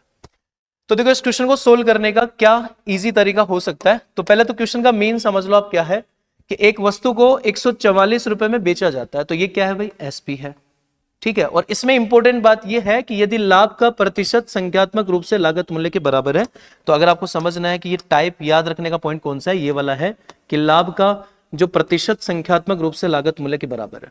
ठीक है, मतलब ये कहना ही चाहता है कि जो लाभ का प्रतिशत है वो संख्यात्मक रूप से लागत मूल्य मतलब क्रय मूल्य के बराबर है। इस बात का मतलब क्या है, इस बात को समझ लीजिएगा। मतलब ये कहना ही चाहता है कि अगर क्रय मूल्य 60 है, अगर मान लो क्रय मूल्य क्या है 60 रुपए है, तो जो लाभ प्रतिशत होगा वो भी 60% होगा। इस बात का ये मतलब है कि लाभ का प्रतिशत संख्यात्मक रूप से क्रय मूल्य के बराबर है, यानी लाभ और क्रय मूल्य बराबर है। समझ लो कि अगर 70 रुपए क्रय मूल्य होगा तो 70% लाभ होगा, 40 अगर क्रय मूल्य होगा तो 40% लाभ होगा। ठीक है, तो इस क्वेश्चन को सोल्व करने का पहला जो इजी तरीका है वो तो है अकॉर्डिंग टू ऑप्शन। मतलब एक तो आप अकॉर्डिंग टू ऑप्शन क्वेश्चन को कर सकते हैं भाई। ठीक है, मतलब अगर आप अकॉर्डिंग टू ऑप्शन भी क्वेश्चन को कर सकते हैं, कोई प्रॉब्लम नहीं है। तो एक तो अकॉर्डिंग टू ऑप्शन हम क्वेश्चन को कर सकते हैं। जैसे आपको दिख रहा होगा ऑप्शन दे रखा 80, 100, 72, 90 और ये काय के ऑप्शन है, लेखन लागत मूल्य मतलब ये सीपी है, यानी इस वस्तु का सीपी या तो लागत मूल्य 80 होगा या 100 होगा, 72 या 90 होगा। तो हम पहला ऑप्शन 80 लेते हैं। मान लो अगर इसका लागत मूल्य कितना है 80 है, यहां पे लिख लेते हैं। मान लो इसका सीपी कितना है 80 है। आप बताओ अगर इसका सीपी 80 होगा तो जो प्रॉफिट परसेंट होगा वो भी कितना होगा 80% होगा। सही बात है। तो फिर आप बताओ 80 का 80% कितना हुआ भाई, प्रॉफिट किसका होता है सीपी का होता है। तो सीपी 80 का 80% प्रॉफिट होगा, तो 80 का 80% कितना हुआ 64 हुआ। और अगर 64 का प्रॉफिट हुआ और 80 में खरीदा है तो आप 80 में 64 जोड़ेंगे तो आप बताओ इसका एसपी कितना आ रहा है 144 आ रहा है। और यहाँ पे एसपी 144 है, मतलब कि आपका पहला ऑप्शन राइट आंसर है। ठीक है, जैसे हम 100 से करें, 72 से करें, 90 से करें, ऐसे कर सकते हो। जैसे 90 ले सकते थे आप, अगर 90 क्रय मूल्य होगा तो 90% ही लाभ होगा। तो फिर लाभ कितना हुआ 90 का 90% कितना हुआ 81 हुआ। और 90 वाले सीपी में 81 लाभ को जोड़ेंगे तो जो एसपी होगा वो तो 171 होगा, जो कि ऑप्शन में 144 है। तो जिस वाले क्वेश्चन में एसपी 171 होगा उसमें आंसर 90 होगा। और यहां ज्यादातर सवाल क्या है फिक्स ही है। फिर भी आप देखिए एक और बढ़िया तरीका होता है, मतलब कि आप अगर ऑप्शन से नहीं समझ पा रहे तो एक और क्वेश्चन का आसान तरीका आप लगा सकते हो, जिसको हम फॉर्मूला कह सकते हैं भाई। मतलब कि आप एक फॉर्मूला से क्वेश्चन कर सकते हो। तो इसमें एक फिक्स फॉर्मूला है, आपको फॉलो करना है इसको। सबसे पहले रूट होगा, रूट के अंदर आपको क्या होगा एसपी में आपको 25 जोड़ना है, फिक्स है। ठीक है, उसमें से 5 घटाना है और इस जो भी आएगा 5 घटाने के बाद जो भी आएगा उसको 10 से मल्टीप्लाई करना है और ये आपका सीपी प्राप्त होगा इससे जो भी। ठीक है भाई, तो एक फॉर्मूला होता है जिससे हम क्वेश्चन कर सकते हैं। तो रूट के अंदर एसपी में 25 जोड़ना है, -5 मल्टीप्लाई 10 से। जैसे यहाँ पे आप बताओ एसपी कितना है 144 है, तो यहाँ पे एसपी 144 है। 144 में जब आप 25 जोड़ेंगे तो 169 होगा। 169 का जब रूट करेंगे तो 13 होगा। 13 में से फिर हम 5 घटाएंगे तो 8 होगा। और 8 को जो मल्टीप्लाई करेंगे किससे 10 से, तो आंसर 80 होगा। और 80 इस क्वेश्चन का राइट आंसर है। ओके, तो दोनों में से जो तरीका आपको सही लगे, जो वाला कॉन्सेप्ट आपको सही लगे वो आप लागू कर सकते हैं, कोई दिक्कत नहीं है। ठीक है भाई, अगले क्वेश्चन भी हम बात कर लेते हैं। अगला क्वेश्चन है एक घन के विकिरण की लंबाई 69.28 मीटर है, तो उसका आयतन कितना होगा। तो ये वाला क्वेश्चन भी लास्ट जो आरपीएफ का पेपर लगा था उसी पेपर में पूछा हुआ सवाल था। और हमने इस क्वेश्चन में एक अच्छी बात महसूस की, मतलब बहुत अच्छा एक कैलकुलेशन का पॉइंट था, वो हम समझ लेते हैं। चलो भाई, मेंसुरेशन का एक सवाल है, क्षेत्रफल का, एक घन है, आयतन का सवाल है। एक घन का विकिरण की लंबाई 69.28 मीटर है। ठीक है, तो सबसे पहले हम बात करते हैं घन क्या होता है भाई। भाई घन एक बॉक्स होता है जिसकी लंबाई चौड़ाई ऊंचाई सेम होती है। तो घन के फॉर्मूले आपको याद होने चाहिए भाई। ठीक है, तो घन का आयतन भुजा का क्यूब होता है। घन का विकर्ण जो होता है वो √3 गुना भुजा होता है। तो सवाल पे हम आ जाते हैं। तो एक घन का विकर्ण की लंबाई दे रखी है, तो ये जो विकर्ण की लंबाई है ये √3 मल्टीप्लाई भुजा बराबर 69.28 मीटर है। अब इंपॉर्टेंट बात यही है कि हमें इस √3 का भाग देना पड़ेगा, ए का मान निकालना पड़ेगा। और यही सवाल का कैलकुलेशन में इंपॉर्टेंट पॉइंट है। आपको क्या करना पड़ेगा इस क्वेश्चन में, √3 का जो वैल्यू होता है, √3 का मान होता है 1.732, वो इसमें पुटअप करना पड़ेगा। हालांकि इसमें बोला नहीं है, बाकी बोल सकता है क्वेश्चन में, कोई दिक्कत नहीं। फिर भी अगर ना हो तो आप ध्यान रखिएगा। √3 का वैल्यू होता है 1.732, तो हम लिखेंगे 1.732 मल्टीप्लाई ए बराबर 69.28 हो गया। ठीक है भाई, तो अब आप ए का मान निकालेंगे तो इस 69.28 में 1.732 का भाग देंगे। तो मैं पॉइंट जब हटाऊंगा तो मेरे हिसाब से आप समझ गए होंगे ये 69,280 होगा। और इसमें भाग लगेगा किसका भाई 1732 का। तो जब आप इसमें भाग देंगे तो आपको दिख रहा होगा 17 चौक 68 है, मतलब 1732 का 4 गुना 69.28 होगा। तो यहां से आप कह सकते हैं कि भुजा ए का जो मान होगा वो कितना होगा 40 होगा। ठीक है, यानी भुजा ए का मान जो होगा वो 40 मीटर होगा। तो ये चीज मुझे क्वेश्चन में ये वाला कॉन्सेप्ट मुझे बढ़िया लगा। बहुत सारे स्टूडेंट इस तरह के क्वेश्चंस थोड़े कम देखते हैं, बाकी ये आरपीएफ प्रीवियस ईयर पेपर में पूछा हुआ क्वेश्चन है, तो आप इस डिटेल के हिसाब से ध्यान रखिएगा। ज्यादा भी नहीं तो आपको दो वैल्यू तो पता होनी चाहिए। एक तो √2 का मान होता है 1.414, एक √3 का वैल्यू होता है 1.732 होता है, ठीक है। तो ये दो वैल्यू अपने को पता होनी चाहिए। अब आपको पता चल गया कि ये जो घन है उसकी भुजा 40 मीटर है और आपसे इसका आयतन पूछ रहा है, तो आयतन क्या होता है भाई, भुजा का क्यूब होता है।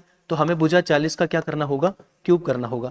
4 का क्यूब कितना होता है, 64 होता है, और उसके आगे कितनी जीरो लगेगी, 3 जीरो लगेगी। इसका मतलब 64,000 घन मीटर इस सवाल का राइट आंसर होगा ए ऑप्शन, ठीक है। तो उम्मीद है क्वेश्चन आपको पसंद आया होगा। चलो भाई नेक्स्ट क्वेश्चन की तरफ हम चल लेते हैं। टाइम स्पीड के टॉपिक का एक बहुत ही अच्छा क्वेश्चन हमने आज लिया है, और आज हमने दो क्वेश्चन लिए, दोनों ही काफी ज्यादा एग्जाम में रिपीट होते हैं।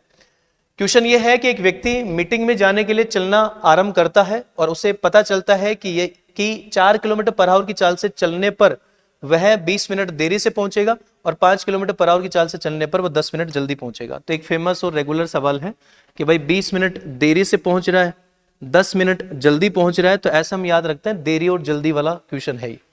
इस क्वेश्चन में आपसे दूरी पूछ रहा है। हालांकि मुझे ये लगता है मतलब आरपीएफ के एग्जाम से या रेलवे की कोई भी एग्जाम्स होगी तो मोस्ट ऑफ दूरी पूछने का चांस सबसे ज्यादा है। बाकी इसमें दो क्वेश्चन और पूछे जाते हैं, वास्तविक समय क्या है, वास्तविक चाल क्या है, बट आप दूरी पे फोकस रखो अभी यहाँ पे।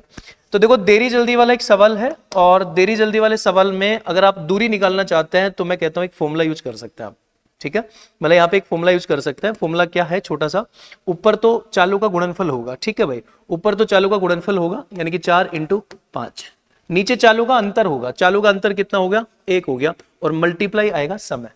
अब समय का अंतर लिखा जाता है यहाँ पे, तो एक चीज थोड़ा सा समझना आपको, मतलब कि 4 किलोमीटर पर आवर की चाल से चलता है तो 20 मिनट देरी से पहुंचता है, 5 किलोमीटर पर आवर की चाल से चलता है तो 10 मिनट जल्दी पहुंच जाता है। मतलब इस बात का मतलब ये हुआ कि अगर वो 4 वाली चाल से चलता है, 4 वाली चाल से चलता है तो मीटिंग का जो एक्चुअल टाइम था उससे 20 मिनट लेट पहुंचता है या बाद में पहुंचता है। और अगर 5 वाली चाल से चलता है तो मीटिंग का जो एक्चुअल टाइम था उससे 10 मिनट पहले पहुंचता है। मतलब पहले तो 20 मिनट लेट पहुंच रहा था और अब वो 10 मिनट जल्दी पहुंच रहा है, तो दोनों समय के बीच में जो अंतर होगा वो 30 मिनट का होगा, ठीक है। तो यहाँ पे जो समय का अंतर होगा वो कितना होगा, 30 मिनट का होगा। पहले और अब जो समय लग रहा है उन दोनों के बीच में 30 मिनट का अंतर होगा। तो 30 मिनट समय का अंतर होगा, तो यहाँ पे आपको 30 मिनट लिखना है, और अगर ये मिनट है तो इसमें 60 का भाग देना, ठीक है। तो एक फिक्स टाइप का सवाल है। तो ऊपर चालों का गुणनफल, नीचे चालों का अंतर, और यहाँ समय का अंतर, ठीक है। अगर एक देरी और एक जल्दी होता है तो दोनों जुड़ेंगे भाई, क्योंकि वो अंतर योग होगा। और अगर दोनों भारी देरी, कल को ऐसा होता है कि 20 मिनट देरी से पहुंच रहा है और अब 10 मिनट देरी से पहुंच रहा है, तो 20 मिनट देरी 10 मिनट देरी के बीच में जो फर्क होगा सिर्फ 10 मिनट का होगा, ठीक है भाई। तो कैलकुलेट आप कर लीजिएगा, 30 का भाग दिया 2, 2 का भाग दिया 2 होगा, आंसर कितना होगा 10 किलोमीटर होगा, और 10 किलोमीटर सवाल का राइट आंसर होगा बी ऑप्शन। ओके, ठीक है भाई। चलो अगले क्वेश्चन में हम आते हैं। 10 वर्ष पूर्व 4 सदस्यों के परिवार की औसत आयु 24 वर्ष है। अब 2 नए बच्चे जुड़ने से परिवार की औसत आयु पूर्वत है। इन बच्चों की वर्तमान आयु बताइए, यह मानकर कि उनकी आयु का अंतर क्या होगा। ठीक है भाई, तो आयु संबंधित पर्सन में मतलब कि औसत वाले क्वेश्चन में ऐसे बहुत सारे क्वेश्चन आपने देखे होंगे कि 6 वर्ष पहले एक परिवार में 5 सदस्य थे जिनकी औसत 6 वर्ष पहले इतनी थी, 4 वर्ष पहले इतनी थी। इस तरह का एक फेमस मोस्ट इंपोर्टेंट क्वेश्चन रहता है। और ये वाला क्वेश्चन जो हम आपको बता रहे हैं ये भी आरपीएफ लास्ट जो एग्जाम लगा था उसी में पूछा हुआ क्वेश्चन है। तो अगर हम बात करते हैं बेसिकली, तो इसमें एक छोटा सा कंसेप्ट आपको ध्यान रखना है। मतलब मैं क्वेश्चन की लैंग्वेज के अकॉर्डिंग समझ पा रहा हूं, तो यहाँ पे एक वर्ड दिख रहा होगा 10 वर्ष पूर्व, यानी कि वर्तमान से 10 साल पहले 4 सदस्यों के परिवार की औसत आयु 24 वर्ष है। मतलब ये कहना चाहता है कि परिवार में 4 सदस्य थे और आज से 10 साल पहले उनकी औसत आयु 24 वर्ष थी। तो एक छोटा सा लॉजिक आपको लगाना भी ध्यान रखना, क्या कि अगर 4 सदस्यों की 10 साल पहले का औसत 24 था तो आप इसमें 10 जोड़ दो, मतलब कि वर्तमान औसत इनका 34 होगा। मतलब जितने साल पहले था, अगर मान लो कि आज मतलब औसत अगर 24 वर्ष है तो 1 साल पहले का औसत एक कम हो जाएगा, 1 साल बाद का औसत एक बढ़ जाएगा। तो ये लॉजिक हमेशा यूज रहेगा इन क्वेश्चनों में कि अगर 10 साल पहले इन 4 सदस्यों का औसत 24 था तो वर्तमान में इनका औसत कितना होगा। तो आप 24 में 10 जोड़ दीजिए, 34 हो जाएगा।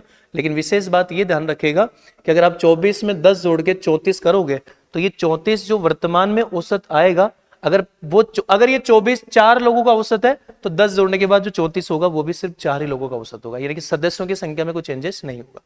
अब हम ये कह सकते हैं कि वर्तमान में 4 सदस्यों का औसत 34 था, और इनमें अगर 2 बच्चे और 2 नए बच्चे अगर जुड़ गए, मतलब 2 नए बच्चे अगर शामिल और हो गए तो 6 सदस्य हो गए, और इन 6 सदस्यों की परिवार की औसत आयु पूर्वतः है।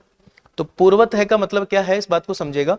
मतलब कि 10 साल पहले जो 4 सदस्यों का औसत 24 था, अगर 2 बच्चे और अगर शामिल हो जाते हैं तो परिवार की औसत आयु आज उतनी है जितनी 10 साल पहले थी। तो 10 साल पहले कितनी थी? 24 थी। इसका वाला सवाल ये बन गया कि जो पहले वाले 4 सदस्य थे उनका वर्तमान औसत 34 है, और 2 नए सदस्य शामिल होने के बाद जो 6 सदस्य हो गए उनका औसत 24 हो गया। देखो मुझे कोई ज्यादा मुश्किल कैलकुलेशन लग नहीं रहा, तो 4 को 34 और 6 को 24 से आप गुणा कर सकते हो। अगर 4 का औसत 34 है तो इनका टोटल कितना होगा भाई? तो 4 चौक 16, 4 3 12 और 1 13, 136 होगा। और 6 लोगों का औसत 24 है, तो 24 इंटू 6 करोगे तो 144 होगा। अब आप 6 लोगों के टोटल में से पहले वाले 4 लोगों की उम्र का टोटल घटाओगे तो कितना अंतर आ रहा है? 8 वर्ष आ रहा है। तो ये जो 8 वर्ष आया है वो जो 2 नए सदस्य, नए बच्चे शामिल हुए उनकी उम्र का योगफल है। यानी 2 नए बच्चे जो शामिल हुए उनकी उम्र 8 वर्ष है, तो उनकी उम्र का योग 8 वर्ष है। और इसने आपको दिया होगा सवाल में, क्या दिया है? इन बच्चों की वर्तमान आयु बताइए, मानकर के उनकी आयु का अंतर कितना है? 2 वर्ष है। तो ये 8 वर्ष तो योग है, 2 वर्ष उनका अंतर है। तो चाहो तो आप ऑप्शन के अकॉर्डिंग देख सकते हो, जैसा आपको दिख रहा हो इनका योग 10 है, यहाँ पे योग 12 है, यहाँ पे 14 है और यहाँ पे 8 वर्ष है। तो बी ऑप्शन आपका राइट आंसर होगा। ठीक है, फिर भी आप तरीका जानते होंगे, अगर ये दोनों की उम्र का योग है, ये अंतर है, तो आप एक बार दोनों को जोड़ के 2 का भाग दे दो, एक बार दोनों को घटा के 2 का भाग देंगे तो 10 में 2 का भाग दिया 5, और ये 6 में 2 का भाग देंगे तो 3। इस तरह से कैलकुलेट भी आप कर सकते हैं, कोई दिक्कत नहीं है। ठीक है चलो भाई ठीक है, अगले क्वेश्चन की तरफ हम बढ़ लेते हैं। तो टाइम स्पीड का एक और हमने क्वेश्चन मोस्ट इंपोर्टेंट लिया है। एक कार 2 स्टेशन ए और बी के बीच चलती है। ए से बी तक जाते समय उसकी औसत गति 40 थी और बी से ए तक वापस आते समय 60 थी। पूरी यात्रा के दौरान औसत गति क्या थी? देखो टाइम स्पीड के टॉपिक में अगर देखा जाए तो रेलगाड़ी से संबंधित सवाल सबसे ज्यादा इंपॉर्टेंट है। मतलब कोई ट्रेन किसी खंबे को, पुल को, सुरंग को पार करती है, ये मोस्ट इंपोर्टेंट पॉइंट है। औसत चाल भी काफी ज्यादा इंपॉर्टेंट टाइप का क्वेश्चन होता है जो एग्जाम में बनता है। आज हमने एक औसत चाल का फिक्स टाइप का सवाल लिया है। मतलब कि क्वेश्चन आपको दिख रहा होगा, क्वेश्चन इस तरह का है कि कोई व्यक्ति स्थान ए से बी जब जाता है, स्थान ए से बी जब जाता है तो उसकी चाल 40 किलोमीटर पर आवर थी, और जब स्थान बी से वापस ए आता है तो उसकी चाल 60 किलोमीटर पर आवर थी। तो जाते समय चाल 40 थी, आते समय चाल 60 थी, और आपसे औसत चाल पूछ रहा है, मतलब एवरेज स्पीड पूछ रहा है। तो मैं एक फॉर्मूला बता रहा हूं आपको, मतलब फिक्स टाइप का सॉल्यूशन रहता है इसमें, और वो फॉर्मूला होता है 2xy upon x plus y. काफी फेमस फॉर्मूला है भाई, आप इसको इग्नोर नहीं कर सकते कि भाई फॉर्मूले से गणित ना हो, ये काफी यूजफुल पॉइंट है। ठीक है, तो 2xy upon x plus y एक फॉर्मूला होता है, लेकिन एक विशेष बात का आप ध्यान रखिएगा, ये 2xy upon x plus Y वाला जो फॉर्मूला है वो हर किसी जगह नहीं लगेगा। ये फॉर्मूला आप सिर्फ वहीं लगा सकते हो जहां पे दूरी सेम हो। मतलब दूरी सेम का मतलब ये हो गया, मतलब एक बार समझेगा, बताते थोड़ा सा डिटेल हम डिस्कशन कर लेते हैं। मतलब कि जैसे आपको दिख रहा होगा कि ये 40 और जो 60 है ये चाल है, तो ये जो x और y फॉर्मूले में है ये चाल है। मतलब जैसे यहाँ पे x का मान 40 और y का मान 60 है, तो मेरे सामने ऐसा कोई सवाल आ जाए जिसमें 2 अलग अलग चालों से आप सेम दूरी तय कर रहे हो। मतलब ज्यादातर तो ये क्वेश्चन आपको मिलेगा कि कोई व्यक्ति दिल्ली से जयपुर जाता है, जयपुर से वापस दिल्ली आता है, ऐसा हो सकता है। तो इन तरह के सवालों में दूरी सेम होती है। ठीक है, तो ये बताना चाहता हूं कि ये फॉर्मूला वहीं अप्लाई होगा जहां पे दूरी सेम होगी। ठीक है, दूरी समान हो। ओके भाई, तो आप फॉर्मूला अप्लाई कर सकते हो, 2 गुणा 40 गुणा 60, और नीचे दोनों चालों का टोटल आएगा कितना भाई? 100 आएगा। 2 0 से 2 0 कटेगी, 6 चौके 24, 24 दूना 48 किलोमीटर पर हावर राइट आंसर होगा। ठीक है, तो 48 डी ऑप्शन इस क्वेश्चन का राइट आंसर बनेगा। ओके भाई ठीक है, नेक्स्ट क्वेश्चन पे हम बात कर लेते हैं। चलो भाई, मेंसुरेशन का एक और हमने क्वेश्चन लिया। तो एक त्रिभुज का क्षेत्रफल क्या होगा जिसकी भुजाएं 3 5 6 सेंटीमीटर। ठीक है भाई, तो मुझे इस क्वेश्चन में थोड़ी एक अच्छी बात लगी, वो क्या है एक बार देखिएगा। और ये क्वेश्चन जो आपसे पूछा गया है वो आरपीएफ एग्जाम में पूछा गया है लास्ट ईयर, मतलब लास्ट जो एग्जाम लगा था आरपीएफ का उसमें पूछा गया है। देखो आपसे एक त्रिभुज का क्षेत्रफल पूछ रहा है जिसकी भुजाएं 3 5 6 है। अब थोड़ा सा इंपॉर्टेंट बात आप समझिएगा, ये जो त्रिभुज है इस त्रिभुज की भुजाएं 3 5 6, मतलब डायग्राम भी बना सकते हो, कोई दिक्कत नहीं है कि जैसे एक त्रिभुज है और इस त्रिभुज की भुजाएं 3 5 और 6, हालांकि इसकी जरूरत नहीं थी 3 5 6 की, मतलब डायग्राम की जरूरत नहीं थी, 3 5 6 की तो जरूरत रहेगी, ठीक है। तो एक त्रिभुज है जिसकी भुजाएं 3 5 6 है। अगर किसी त्रिभुज की तीनों भुजाएं अलग अलग होती है, मतलब तीनों भुजाओं का माप अलग अलग होता है, तो उसे हम जानते हैं विषमबाहु त्रिभुज कहते हैं। लेकिन अगर तीनों भुजाएं अलग अलग होती है तो वो त्रिभुज समकोण त्रिभुज भी हो सकता है। तो सबसे पहले तो मैं जब भी कोई त्रिभुज की तीनों भुजाएं अलग अलग होगी तो सबसे पहले मैं ये चेक करूंगा कि ये त्रिभुज समकोण त्रिभुज है या नहीं है। अब समकोण त्रिभुज चेक करने का तरीका क्या होता है, अगर ये समकोण त्रिभुज हुआ तो समकोण त्रिभुज में तो क्या होता है, सबसे बड़ी भुजा का स्क्वायर बाकी अन्य दो भुजाओं के स्क्वायर के योग के बराबर होता है। तो जैसा आप देख रहे हो 6 का स्क्वायर, सबसे बड़ी भुजा 6 कर्ण होनी चाहिए, तो 6 का स्क्वायर 36 और बाकी अन्य दो भुजा 3 का स्क्वायर 9, 5 का स्क्वायर 25। अगर आप इनको जोड़ेंगे तो ये कितना होगा भाई, तो ये तो 34 होगा, मतलब ये बराबर नहीं हो रहा। तो अगर ये बराबर नहीं हो रहा है मतलब कि विषमबाहु त्रिभुज है। और एक बात आप दिमाग में बैठा लो, अगर किसी त्रिभुज में तीनों भुजा अलग अलग हो और वो विषमबाहु त्रिभुज हो तो इस त्रिभुज का क्षेत्रफल निकालने का एक ही तरीका होगा और वो है हीरोन का सूत्र। हालांकि ऐसे बहुत कम क्वेश्चन होते हैं जिनमें हीरोन का सूत्र लागू होता है। दूसरी इंपॉर्टेंट बात मैं आपको बता देता हूं, एक तो ये समझ में आ गया हीरोन का सूत्र इसमें लगाएंगे हम, ठीक है भाई। तो हीरोन का सूत्र लगा लेते हैं पहले, बाद में एक्स्ट्रा बात करेंगे जो भी है। तो भाई विषमबाहु त्रिभुज का क्षेत्रफल निकालना हो, अगर तीनों भुजा दे रखी है तो हीरोन का सूत्र होगा। तो हीरोन के सूत्र में हम क्या करेंगे, सबसे पहले एस निकालेंगे भाई। एस का मतलब क्या होता है, सेमी पेरीमीटर, अर्ध परिमाप होता है, मतलब कि जो भी त्रिभुज का परिमाप होता है उसका आधा। परिमाप मतलब तीनों भुजाओं का योगफल, तो 6 और 3 9 और 5 14 होगा, ठीक है। और इसका क्या करेंगे भाई, आधा करेंगे तो 7 एस का मान हो गया। फिर आपको त्रिभुज का क्षेत्रफल निकालना है भाई, ठीक है। त्रिभुज का क्षेत्रफल अगर आपको निकालना है, ओके भाई, त्रिभुज का क्षेत्रफल अगर आपको निकालना है तो एक फॉर्मूला होगा, रूट के अंदर एस, एस माइनस ए, एस माइनस बी और एस माइनस सी। तो एस तो आपको पता ही है, एस तो ये हो गया। और ए बी सी क्या है, ए बी सी ये भुजा है भाई।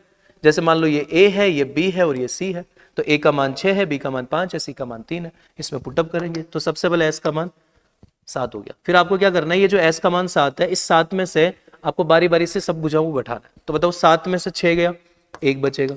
7 में से 5 घटाएंगे तो 2 बचेगा। 7 में से 3 घटाएंगे तो 4 बचेगा, ठीक है।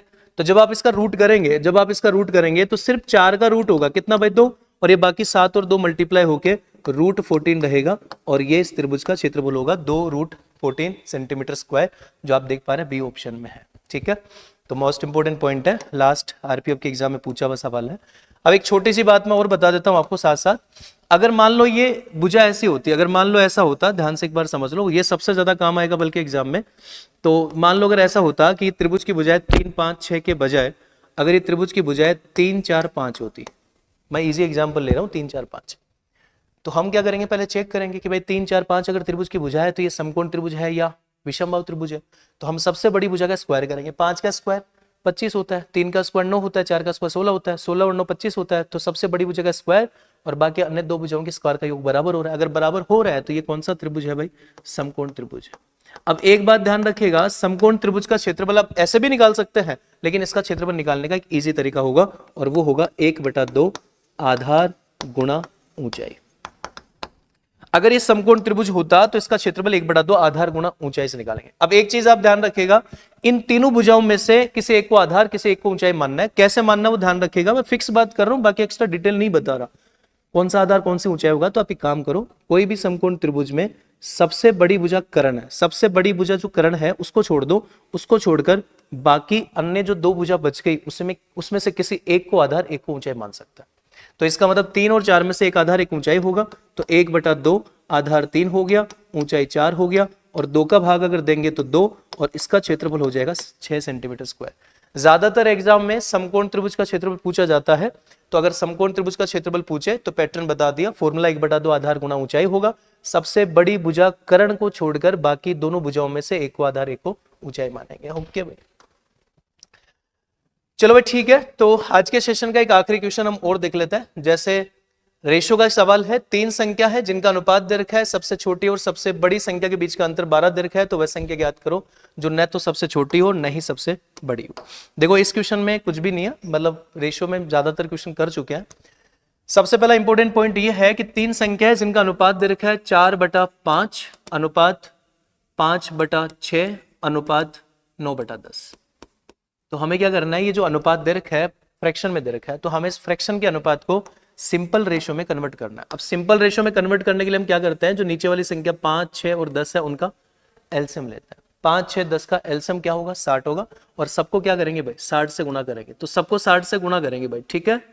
तो सबको 60 से गुना करेंगे तो 60 में 5 का भाग कितनी बार जाएगा, ठीक है। मेरे हिसाब से 30 भी एलसीएम होगा, तो 30 से मल्टीप्लाई हो जाएगा ये।